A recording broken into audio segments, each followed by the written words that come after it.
Welcome back to my channel once again, folks. What I want to talk about this evening is I just want to show the youngsters some stuff that they may never see, folks. Yes, that they will never encounter in their lifetime. I'm going to show these young folks how I grew up and what it was like during the time that I was coming along, folks. When they was doing A-rapping out here in the street, folks. Yes, those were the days were good, folks. The good old days. But before I get into this, I want to use copyright claim 107 for educational purposes only, folks. Fair use for learning, teaching, hearing, and educating, folks. So what we're going to do, we're going to jump right into it, folks. All right, let's go.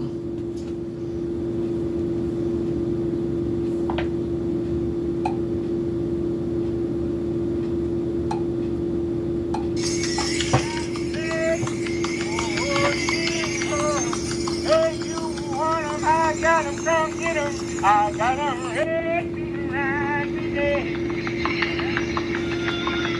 A-rapping, selling fruits and vegetables from horse-drawn wagons, is a tradition that began about 3,000 to 4,000 years ago. It was practiced in ancient African cities as well as in urban centers of medieval Europe and Asia. Baltimore is one of the few American cities in which this tradition is still practiced. Once a major means of supplying city dwellers with fresh produce, A-rapping has largely disappeared from America's urban areas.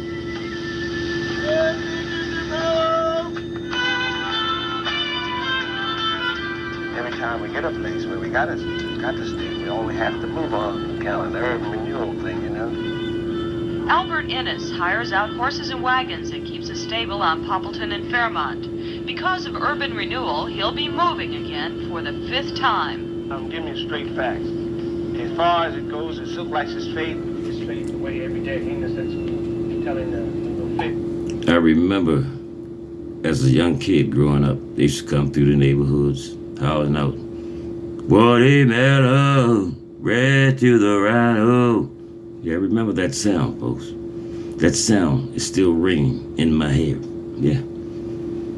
Like I said, folks, this is when the times were good. Like I said, they would come through your neighborhood. They would stop. You would buy, your mother or grandmother would buy some fruits and things of that nature. That's when food was real. Yes, that's when food was real. But today, we live in a whole different atmosphere, folks. A whole different atmosphere. But I just thought I would show this to the youngsters so they would see, because they probably would never get a chance to see something of this caliber. So let's get back to the clip.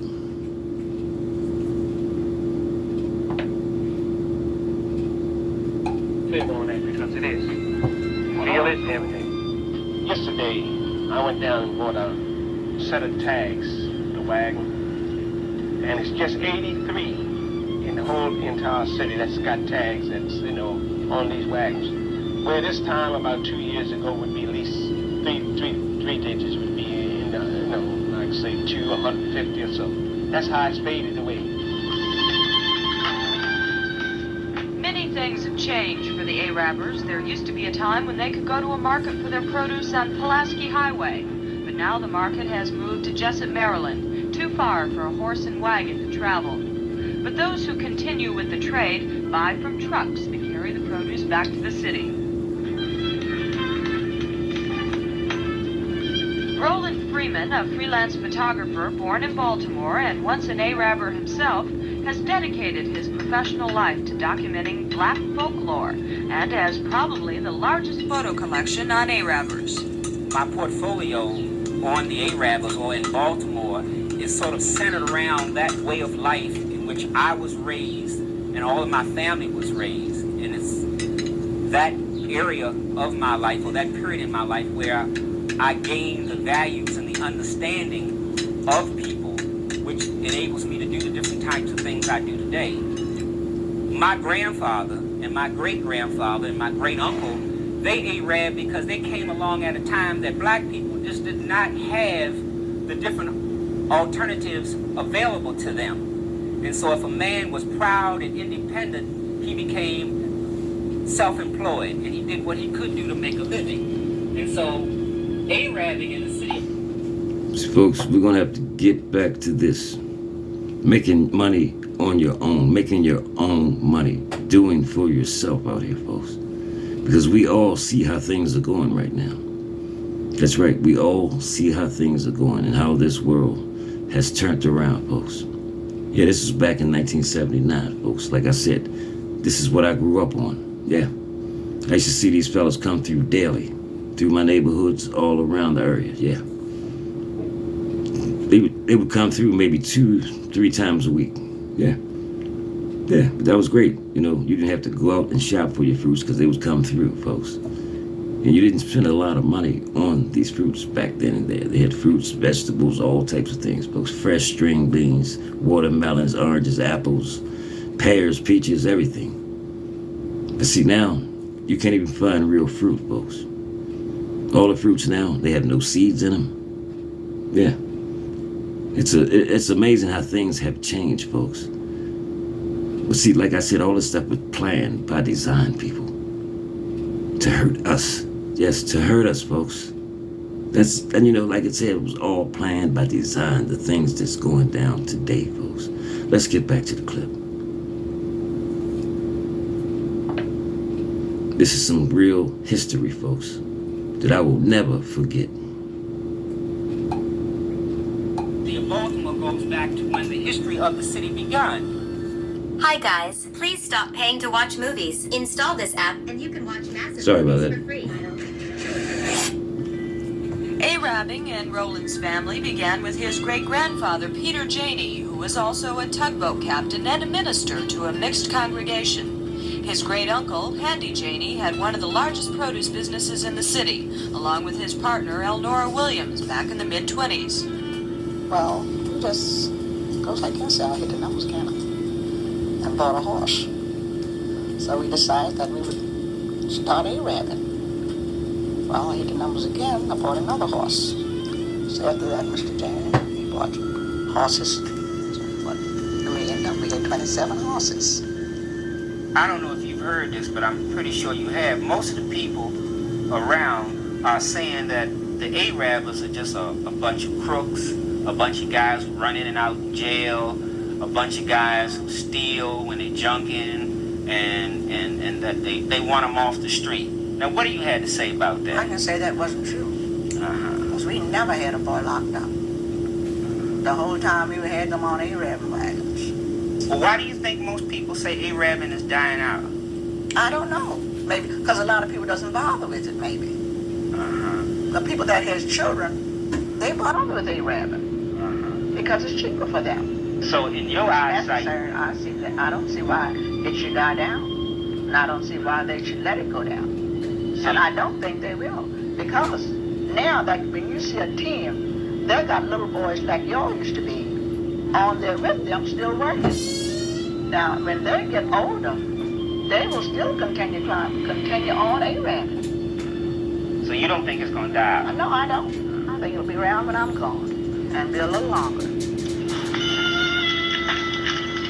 Many people wonder where the name Arabber comes from. Well, it's only used in Baltimore to describe the street vendors with their colorful wagons and ponies. One theory we heard was that someone long ago went to Africa and saw Arabs selling their wares on the street and yelling out what they had for sale. So that's what the word Arab means here in Baltimore, folks. A free vendor. That's right, a free vendor. Making your own money. That's right, making your own money. Not having to clock into anybody. We got to get back to this, folks. We got to get back to some kind of way making our own money, folks. Do you hear what I'm saying? It's time that we do for ourselves and not dependent on anybody, folks. The government or nobody. All right, let's get back to this clip and finish this thing up.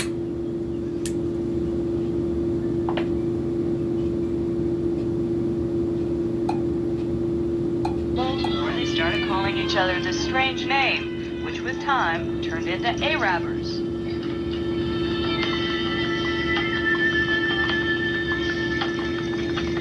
One of Roland's friends, Benjamin Meekins, who everybody knows as Winfield, well, he also Arabbed and owned 5 teams at one time. He now works for the city, but still owns a horse and enjoys taking his wagon for rides.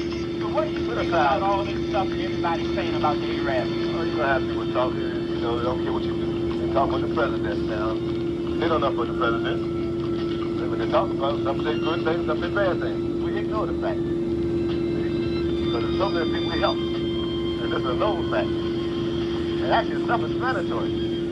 Like that young gentleman who just passed this, certain people at the door. Right. It's raining that the lady don't have to go to the door. He does the rain to bring it to them. That's the whole picture right there. I can't go to the market myself, and I have to wait on somebody to come in to do it. And when they come along, like today, nobody has been down to help me yet. Sometimes when I send to the market, I don't get what I want. Maybe I could get it off the way. That's helpful. I think that Arabbing will always be here as long as the city will be here, as long as there's horse and wagons available, you see, until that whole time runs out. But as we once know it, it's going to be gone.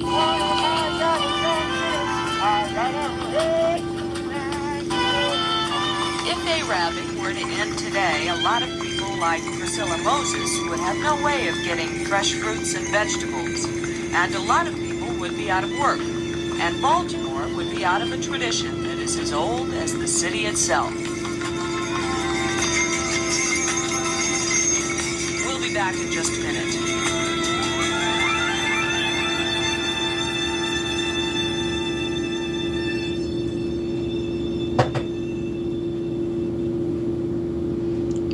Yeah, folks, this was one of the oldest traditions in Baltimore City, folks.